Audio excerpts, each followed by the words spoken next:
Hello and welcome to Mindfulness Session 2 of the DBT skills. So as always, what we're going to do is we're just going to make sure we've got everything ready so that we can get the most out of watching this video.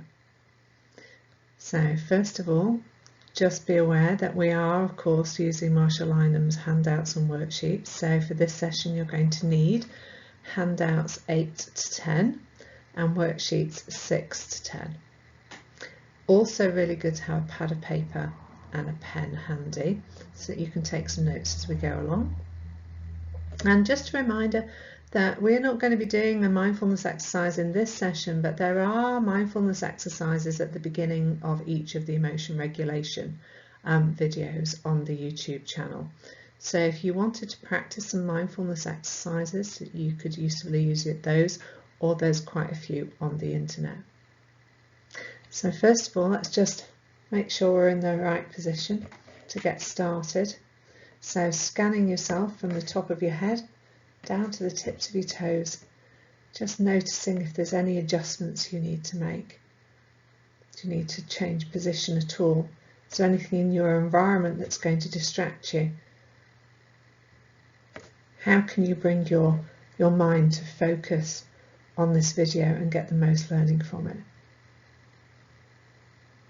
So just make the adjustments that you need, get comfortable, and then let's have a look at what we're going to learn in this video. So in this session we're going to look at building on ways to access wise mind by looking at balancing doing mind and being mind, how we walk the middle path between extremes and opposites, and we're also going to be looking at loving kindness, which is one of my favourites, so I'm really hoping to be able to sell this to you. So, doing mind and being mind. So if you remember the last video on Mindfulness 1, what we looked at is how to access wise mind by bringing together reasonable mind and emotion mind. And what we're going to have a look at here is having a look at doing mind and being mind, which is more about our behaviours and our urges and how we bring those together, how we find a middle path so that we can access our wise mind and just be much more skillful and effective. So the handouts that you need for doing mind and being mind are handouts 9 and 9A. and worksheets 7 to 9.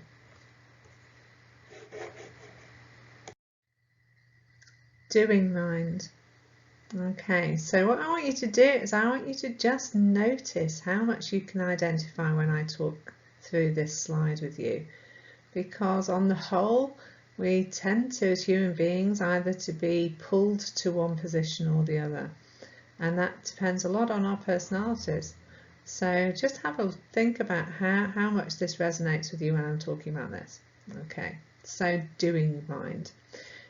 Doing mind is that part of us that is quite discriminating. This is an analysis that goes on there. We're analysing information.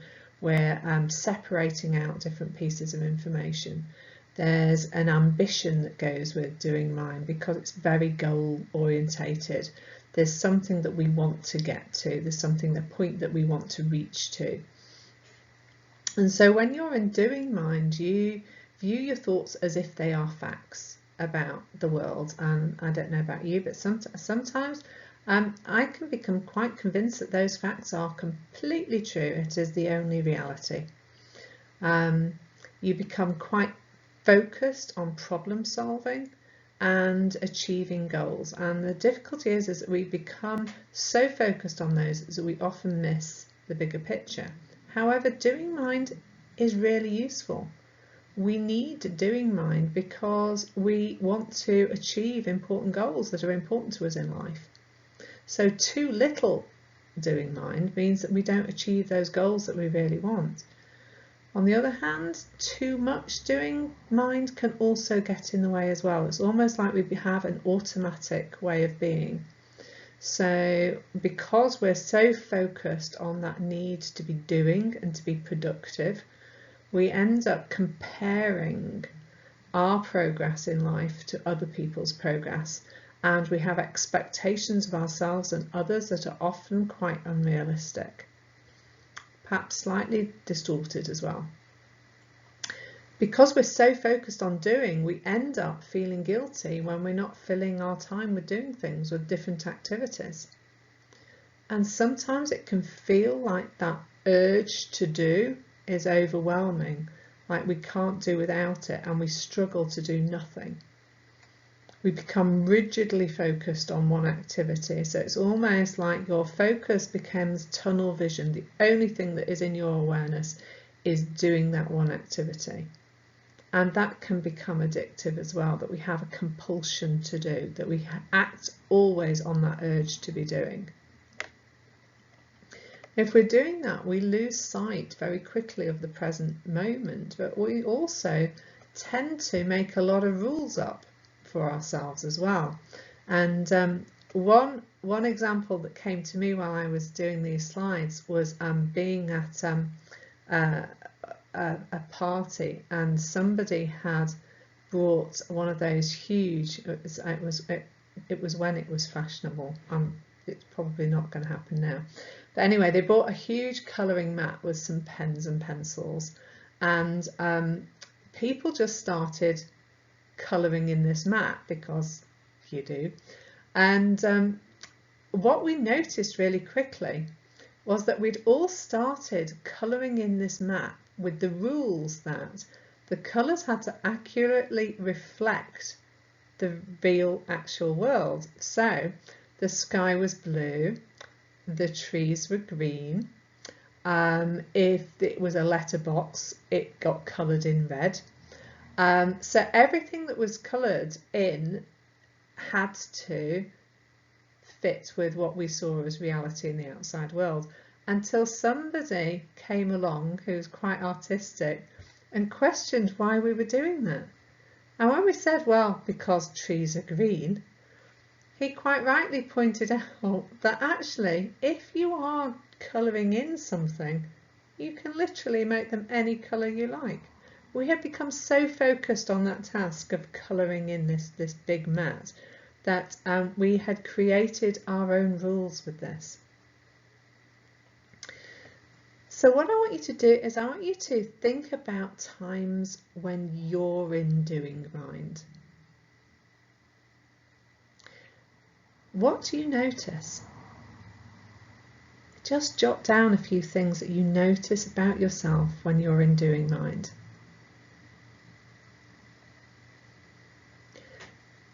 And then just consider, what are the consequences for you if you are in doing mind for very long?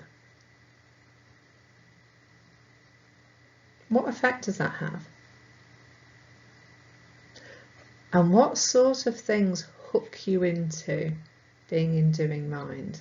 What becomes so important and urgent that it has to be done and completed now?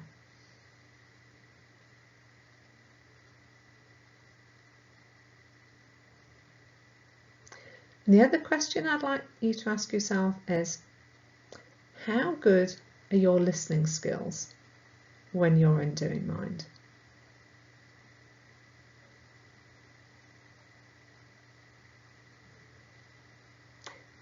How does it affect your relationships when you're in doing mind?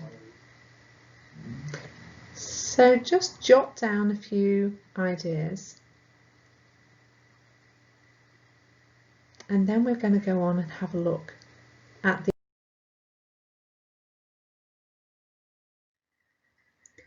So being mind is the opposite of doing mind.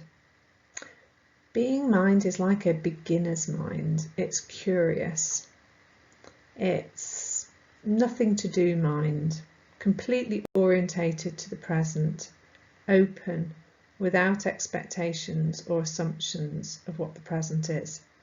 It's not focused on the past or the future, it's just completely in the present. And when you're in being mind, you view your thoughts as sensations of the mind, or focused on the uniqueness of each moment. and you let go of focusing on goals. And being mind is really important, because if we don't have enough being mind, if there's too little doing mind, then that interferes with our living our lives to their fullest.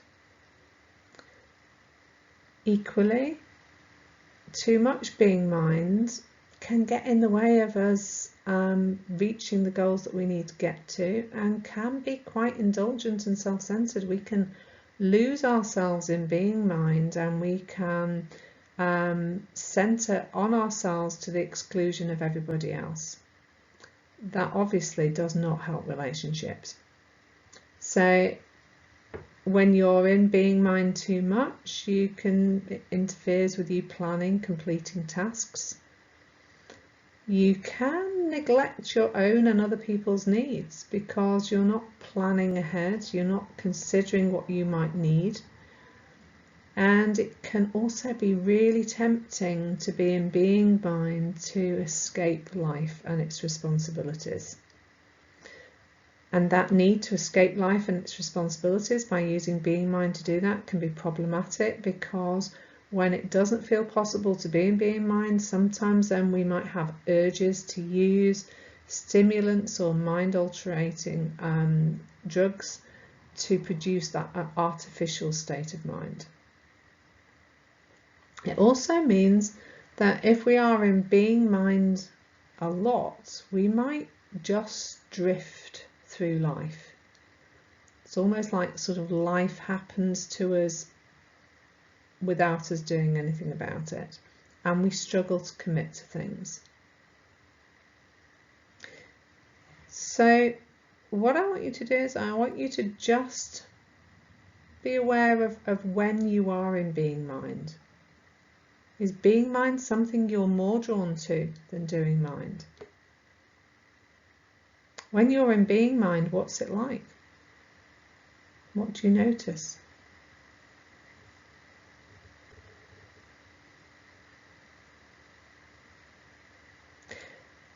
Then jot down what you notice about the consequences of being in being mind for longer than is effective. What are the consequences for you? Let's just jot them down.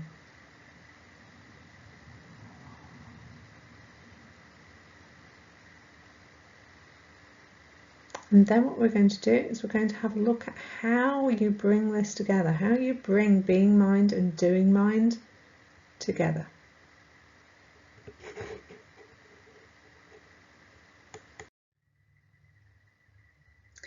So when we're looking at bringing together doing mind and being mind so that we can better access wise mind and be more effective, this is about finding that middle path, and that balance is not easy.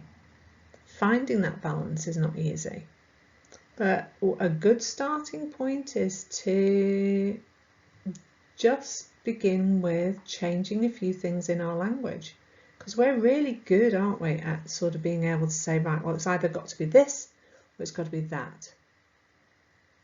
Got to be this way or that way. And those are just looking at extremes. It sort of pigeonholes us into a way of thinking that's not very effective for us. So a good way to start finding that middle ground between being mind and doing mind is to replace that either or thinking with both ands thinking. So it could be this way and it could be that way. That might be possible and that might be possible. I like this and I like that.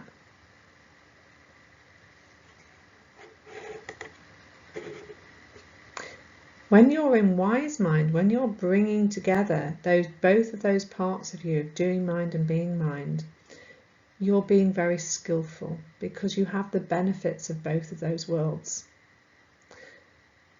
So in order to do that, you have that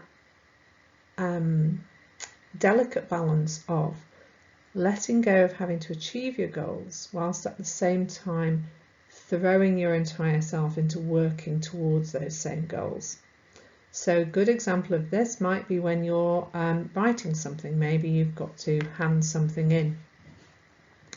If you become fixed on the goal of handing in usually the most perfect piece of writing, and you're fixated on that goal of doing that, then actually that in itself will stop you reaching your goal of producing a really good piece of writing, because you're not being in the present moment enough in order to write a really good piece of work. So you have to let go of that goal and immerse yourself into the present of writing and being open to that experience in order to reach that goal of producing a really good piece of work. And sometimes that's quite hard to manage, because you're having to let go of something at the same time that you're having to immerse yourself into something.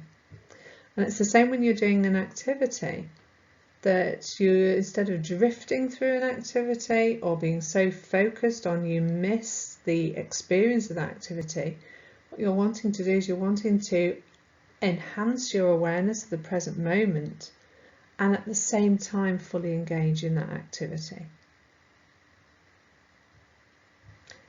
So I always encourage experimenting with this, because any new skill takes practice, and having that awareness means that you're more likely to come away when you're at extremes of both. So what you will notice if you pause and have a look at Handout 9A, there are examples on there of how you can reach wise mind through balancing being mind and doing mind. So what I want you to do is I want you to just pause and just look at that handout. Let's read through and tick 2 ideas that you're going to start with straight away to start experimenting with this.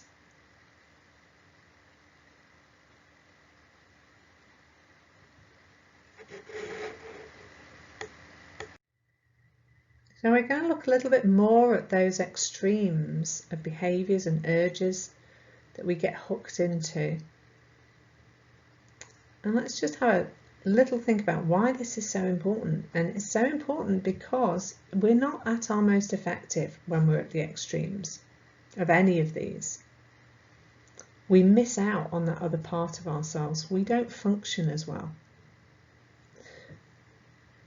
So when you have a look at these, there's the extremes between reasonable mind and emotional mind, which we looked at in Mindfulness 1. There's doing mind and being mind, which we've just looked at now. Let's have a look at the other ones. Self-denial and self-indulgence. Now, for any of you who've tried to give up something that wasn't particularly good for you, you know how this can move. If you become so focused on self-denial, then usually what happens is you can only do that for so long and it sort of bounces back. If you're completely focused on self-indulgence, then that's really not healthy for us. There's a middle ground somewhere, and it's a much better place, much more effective place for us to be, because we are doing it with awareness. In the same way, when we have intense desire for something, when we convince ourselves that that is the way it's going to be, that's completely different from radical acceptance. If we're practicing radical acceptance all the time, then we might miss the things that actually we have some desire about changing. So all of these things at their extremes mean that we don't have the most effective way of working. So what I want you to do is I want you to just think for a moment, is there another extreme that operates in your life at the moment? Is there something that you move from and to? And what's that like for you? What effect does it have? And then what I want you to do is I want you to have a look at Handout 10, which is Walking the Middle Path. And what you'll see is a lot of these little balance bars here. And so do this without overthinking it, just with the sort of first instinct that comes along, but just as you are now. Just want you to put a cross where you feel you are right now on those balance bars.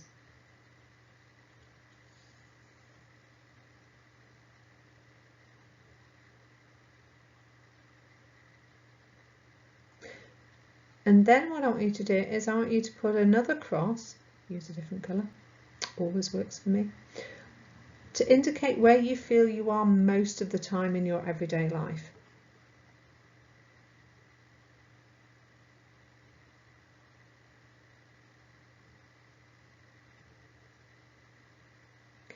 And then just jot down, what effect does this have? Where would you like to be on that balance bar? Where would be the most effective place for you to be on that balance bar? And it might not be in the middle. We all have very different personalities, and that shapes, you know, what we're drawn to and what we're not drawn to. So this is something that's very individual for you. Have a look where you want to be on those balance bars.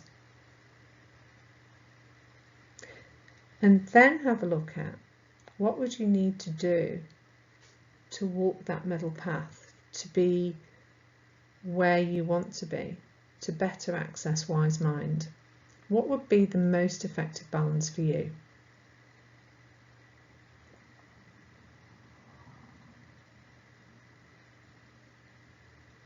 And if you have a look at worksheets 8 and 9, they are particularly good at focusing in on increasing our awareness of the experiences that we have in our day-to-day lives.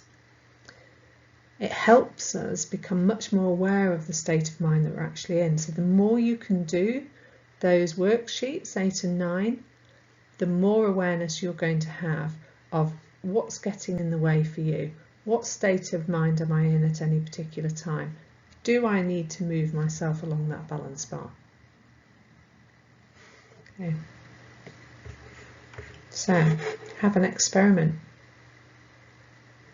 I'd be interested to know what you find.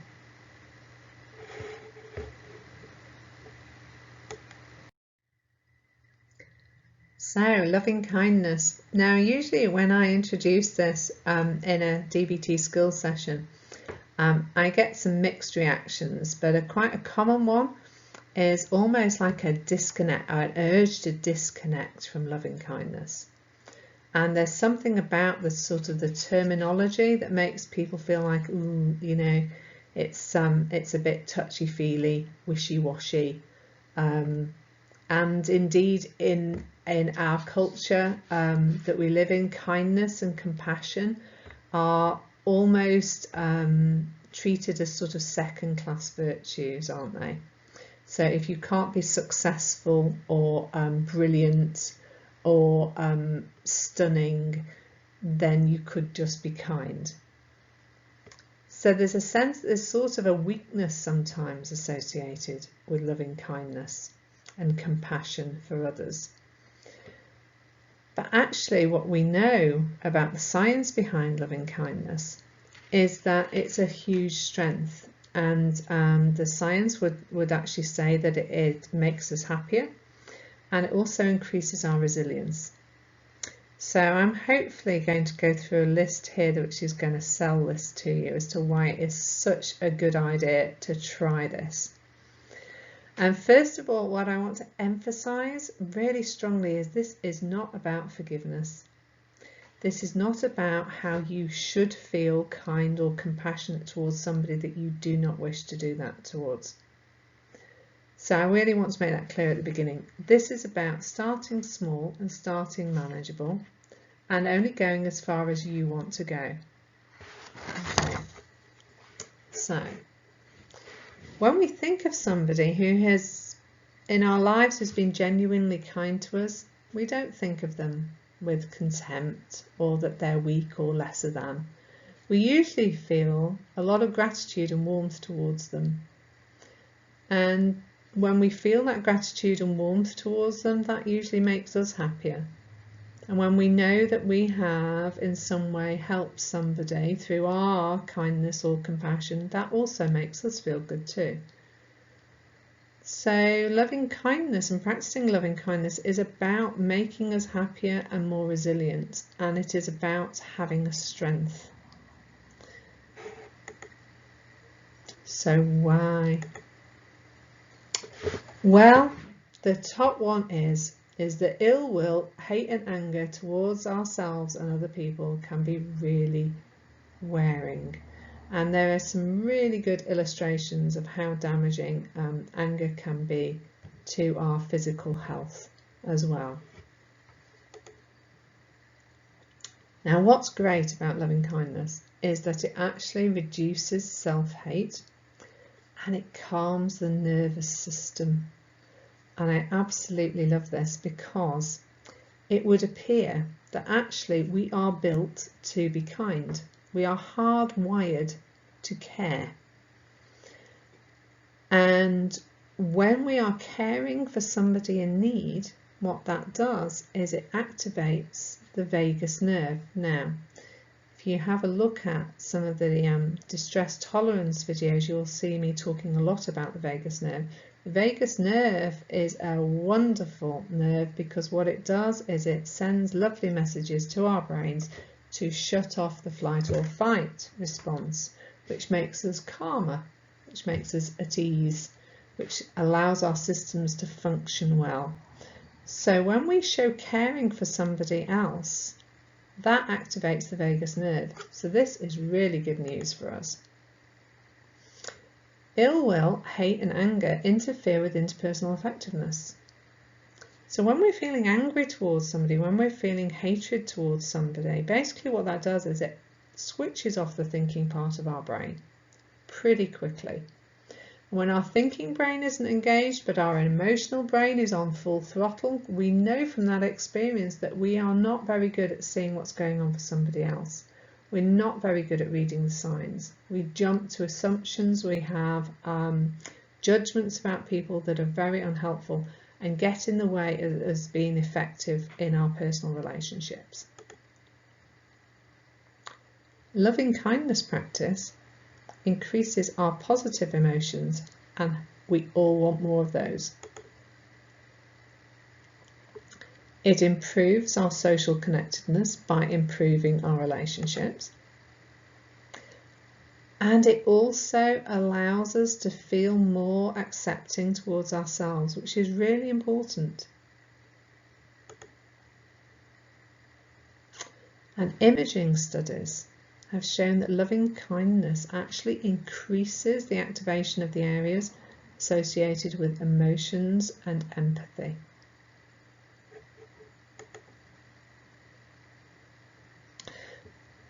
Loving kindness can protect us from developing and holding on to judgmentalness, ill will and hostile feeling towards ourselves and others. And we've already looked at why that is so important and so beneficial for us.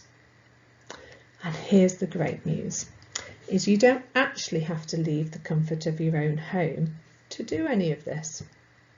So a loving kindness exercise is exactly what it says. It's an exercise on how we speak to ourselves and how we imagine another and how we speak to that other.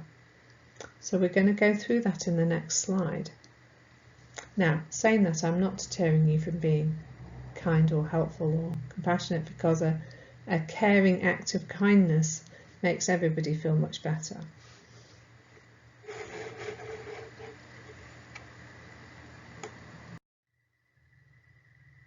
Okay, so how to do loving kindness.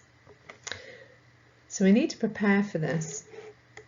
The first thing that we need to do is we need to write down four warm wishes that fit with you. Or you can use the ones that I'm going to read out now. Okay, so the 4 wishes that are the sort of standard ones are: may I be happy, may I be at peace, may I be healthy, and may I be safe. So what I want you to do is just consider those, and if it helps, look at handout 8, which lists them. And then I want you to think about what sort of warm wishes would you like to say to yourself and other people. And just jot those down. Now, what's great about this is you don't have to believe them. And what's quite marvellous about our brains is that we don't have to believe it or for it to feel it's true in order for it to have a positive effect on our brain. So if we repeat something often enough, our brain actually starts believing it. And that is good news for all the reasons on the other slide. So the next thing we need to do is we need to choose somebody to send those loving, warm wishes to. Now, this is very individual. I always advise starting small, really small, something very manageable. So starting with yourself would be great. If that feels too much to do that, then start with somebody who maybe you've sort of just had a very short exchange with. It might be somebody who smiles at you in the street. It might be somebody who you saw struggling and you wish that they had an easier life. It might be somebody who did you a kindness one day. Then write down somebody who you'd like to be able to send warm wishes to. And that might be a close friend, it might be a family member, somebody who you feel you'd like to send some kindness to at the moment.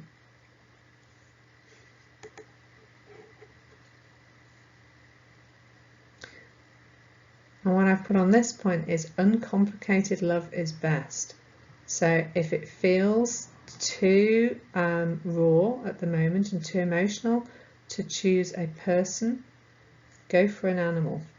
So it might be that you have a pet that you would like to send warm wishes to, and that might feel easier than it is starting with a person. Finding the starting point is what's really important here, and it's very individual to you, so there is no right or wrong. What I don't advise is starting with somebody where it is a complicated relationship or where you feel under pressure to forgive or forget what happened. So then what we want to do is we want to access a warm feeling.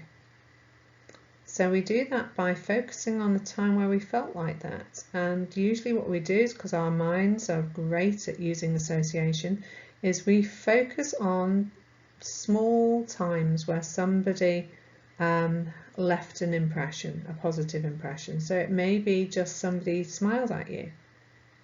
It may be you passed somebody in a corridor and they stood aside and they smiled warmly at you. It may be somebody who did you a kindness, who did a good deed for you. Or it might be something that you read about which made you feel warm inside. Or it might be remembering somebody talking about you positively. Whatever it is, I want you to just pause for a moment and just focus on what that actually felt like.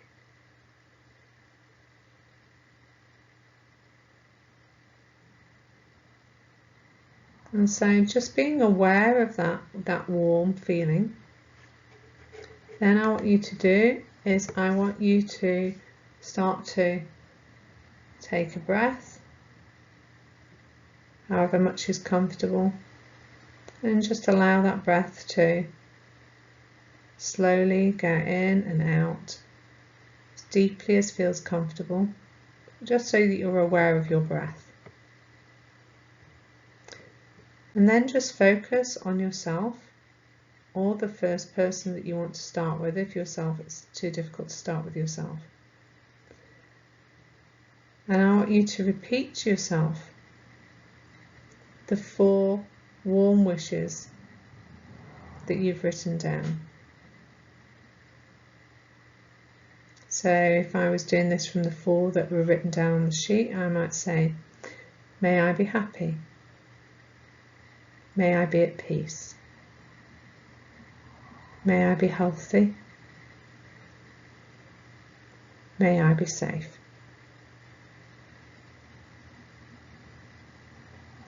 And obviously you don't have to say them out loud if you don't wish to, you can say them in your head. And then what I want you to do is I want you to choose the next person on your list. So that might be somebody who you have a fleeting acquaintance with, somebody who you'd just like to send some warm wishes to. I want you to repeat the same wishes to them. So it would be, may you be happy, may you be at peace, may you be healthy, may you be safe. And then it's possible that you might have a third person on that list, and you're just going to repeat the same thing over with the third person on the list.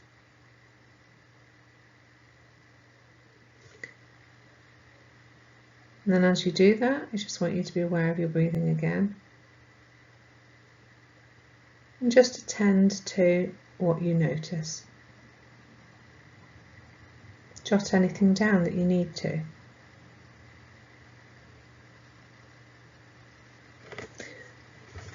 Loving kindness exercise have the most effect when they're done regularly. Pick a time when it would be a good time to just pause. Just press the pause button. Because how long did that take? A couple of minutes?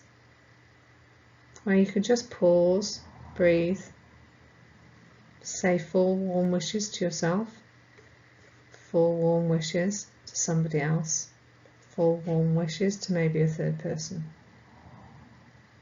It's almost like taking a wee little time out. And then be curious about, over a period of time, what effect that might have.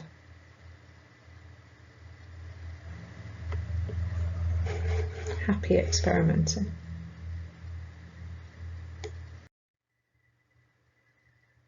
So this last slide is about how are you going to put all this into practice. It needs to be deliberate practice, and in DBT we look a lot at deliberate practice, planned practice, where we're focused on the exercise that we're doing and where we're able to evaluate it afterwards. So if you have a look at your handout 9A again, you might have ticked something on there. In fact, I hope you do, because I did ask you to tick 2, so that would be nice. Have a look there and have a look at another one that you might want to try. One of them, which works well for me, is a wise mind reminder. So you might want to set an alarm at home on your phone to go off randomly at set times, and it just reminds you to stop, to pause button, and to do some of the wise mind exercises, or to do a loving kindness. Or you might set up an automatic text message, or apparently you can do this with Twitter as well, to remind yourself. Another idea that they have is to write out mindfulness quotations that you like. That can be quite nice, just searching for quotations that mean something for you. Put them in strategic places around the house to remind yourself, so that you have those reminders to practice mindfulness, but it's also, as soon as you're seeing those on the wherever you've put them, it's a reminder, isn't it, that there is a different way of viewing things, there's a different way of looking at things. So think about when you're going to do your mindfulness practice, when you're going to access your wise mind, when you're going to practice loving kindness. Happy experimenting.